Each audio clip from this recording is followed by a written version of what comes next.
So welcome to Sweden. We've come here after, I think it's 2.5 years since this car was actually announced, and we've seen a video of it drag racing against big supercars, internally combustion. This is now the 585 horsepower GT version of the EV6. Slightly shorter range, which I'm told by the engineers here is down to the tyres, the special Michelin tyres, a little bit more rolling resistance to it, and there's a slight drag coefficient change to it. But other than that, pretty much the same except for the wheels. Even the ride height is the same, but the suspension and what's happening underneath the bonnet has changed. So we're going to hear from David now, who I was talking to earlier on, about all those changes.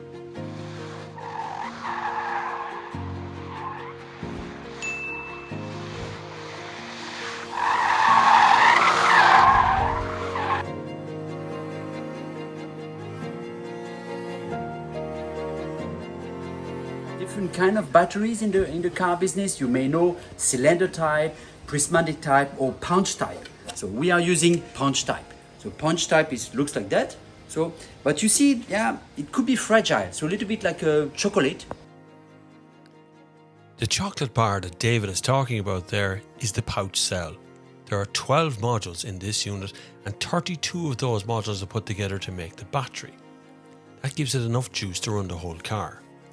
A very light piece of polymer membrane is put between the batteries and is kept wet to help with cooling, because heat is the enemy of efficiency.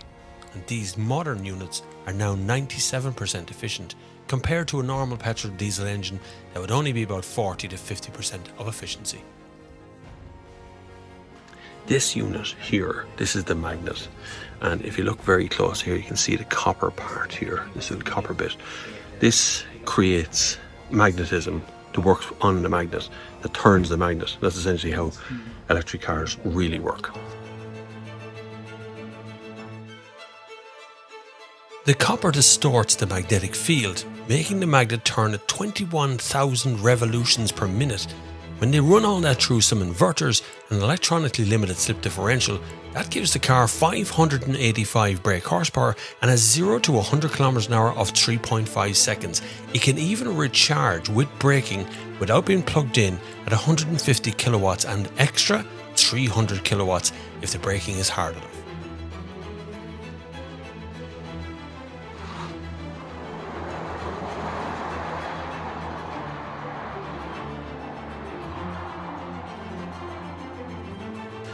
It's most important while you're here to hit the subscribe button. Here's ways of doing that. Hit the subscribe button, because we're on our way to 100,000. That's what I'm going to be happy with. And when we reach 100,000, we'll have more. Right, back to the driving. Now we've reviewed the Kia EV6 before. You know this, you've been there, we've seen it. Yeah, this is the GT. This is 585 horsepower, nearly 600 horsepower. It's a four-wheel drive. They do some tricky stuff with a limited slip differential, and it becomes a two-wheel drive, rear-wheel drive completely, for track and for drift. There is actually a drift mode on the car. What they can do, and it's not electronic, it's not what they're doing electronically, it's what they're doing behind the scenes that you can't see physically to the car. How they're connecting up the car to the motors, to the magnets that run it, to the copper that runs the magnet. It's just so much going on you would not believe. There's a lovely pull of acceleration in this car, a lovely sort of waft of noise, and it just goes on. It's lovely, and I'm not even in GT mode. GT mode, by the way, brings down all the... There's GT mode now. Brings down all the power, so all 586 is released. Changes the differential, turns off traction control. Does a lot to the car when you go into GT mode. So I'm going to turn it off because I'm on a normal bloody road here, which has caused chaos.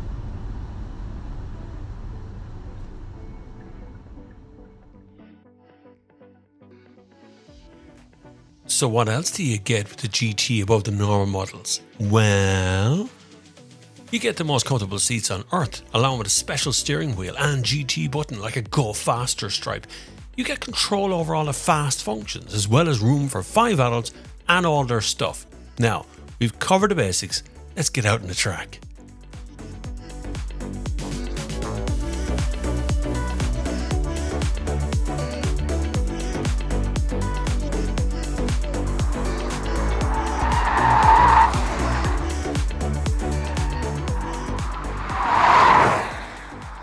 So this is it out on track now, yeah? So we're going to give it a bit of stick now. I'm going to stick it into the corner, see what happens. It really does. It accelerates and it holds on. So when you turn in, there's not much feedback off that steering wheel, really. But it will step out when you want it to, though. So much torque. So much torque.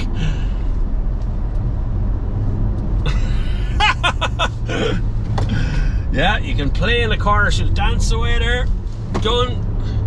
€1,200 for some tires, please. Try and get rid of these ones. It's so quick, responsive, so the change of direction, you can feel it. Now, so the biggest problem on the track, really, for me right now, is the weight of the car. This car is 2.2 tons. It's no slouch in its weight. And when it wants to go like there, the drift, the pendulum effect is exaggerated by that extra weight in the car. Which makes it an interesting thing as you go through a little chicane like this. As the car was lean down, and as that suspension, as the suspension bites in, then you feel it. You really feel substantial weight coming down.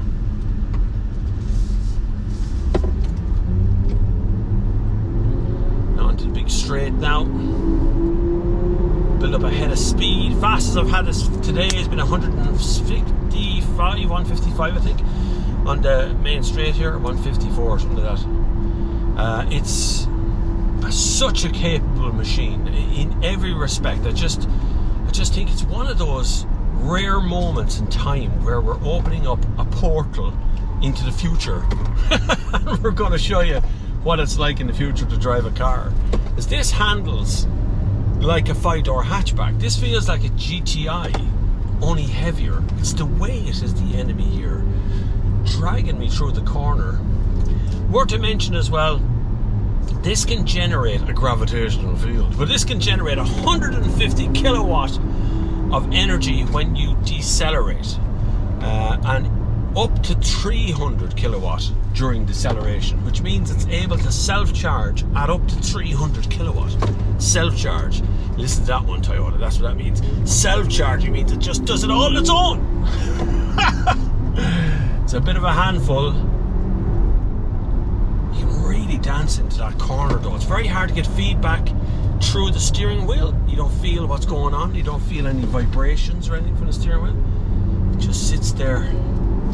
You kind of vaguely point towards into one of the corners and it just happens.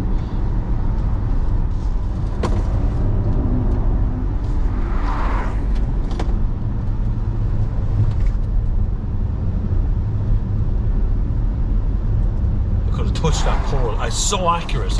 I could have reached out and touched the pole as we went through that corner. I knew exactly where it was going to be. You try this one-handed, like it's just, it's like a video game. It's essentially what it is. It's just amazing. Absolutely. It told me I was out of lane. Mad, isn't it? I'm in an air-conditioned fighter pilot. That's what it feels like right now. I'm driving the future of what these cars is capable of, and even right now this is more efficient than a Tesla Model Y. Battery terminology, I mean. It's more efficient than basically all the competition right now with an 800 volt battery in it. They use a very complicated way of converting the energy from 400 volts at the charge point to 800 volts for charging, so they can charge very quickly. They have a lot of patents going on this car.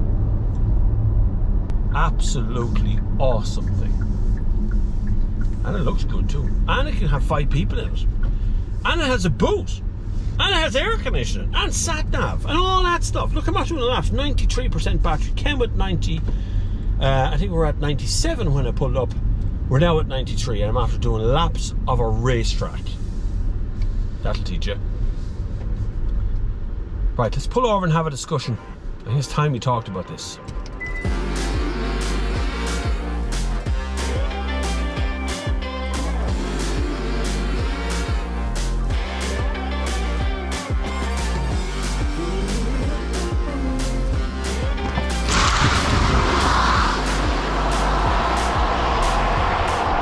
Look, I know we have to pull over and discuss a certain thing, which is efficiency. Internal combustion engines are about 50% efficient. So 50% of the energy disappears into the world because the car can't cope with it through heat. This car is 97% efficient. Now that's still 3%, which is still a lot, but we're making progress. We're starting to make these closer to 100%. So much so that this car has been running here for 20 minutes and the bonnet is only warm from the sun. It's not from inside the car. There's no thermal loss, no thermal wastage from these cars. That's very important. When you start to think about just being a good car, not being a good electric car, just a good car. That's the difference. Stop worrying about whether it's electric, petrol or diesel or whatever, just a good car, and that's what this is, a bloody good car. Listen, thank you very much for joining me. I hope you've hit the subscribe button at some point in this video, and if you haven't, well, there's something wrong with you because you've watched this far into the video, you might as well click it on now. There's also a list of links down below if you want to get in touch with me or any of the team that's behind these videos. I'd love to have you along for the rest of this year because we're looking at 100,000 followers now and it's really starting to head up that direction. It's great to have you along. Thank you very much for joining me, and until the next time, I'll see you on the far side. But you won't let me.